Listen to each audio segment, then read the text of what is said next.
السلام علیکم جی ناظرین، آپ دیکھ رہے ہیں غریب کی آواز نیوز HD۔ خبر شامل کرتے ہیں تونسا شریف سے۔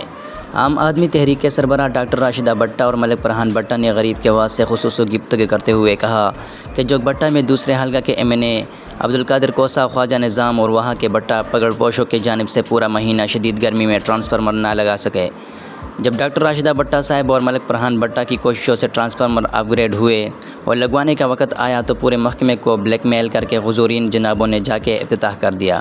اوبائی موروثی پاور پالیٹکس کے پکڑ پوشوں افتتاح نئے پروجیکٹ کا کیا جاتا ہے، جلے ہوئے ٹرانسفارمر کا نہیں۔ عجیب سیاست مناظر ہے، یہاں پر مسائل حل نہیں ہوتے، اپنے پرانے فوٹو سوشل میڈیا پر لگا کے لوگوں کو گمراہ کیا جاتا ہے۔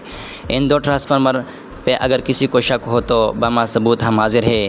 قادر کوسہ اور خواجہ نظام صاحب کا افتتاح اور جھوٹ پر مبنی ہے۔ ہم نے سیاست بلا تفریق صرف غریب عوام فلاح کے لیے کی ہے۔ اس طرح کا مزید نیوز اپڈیٹس دیکھنے کے لیے دیکھتے رہیے غریب کی آواز نیوز HD۔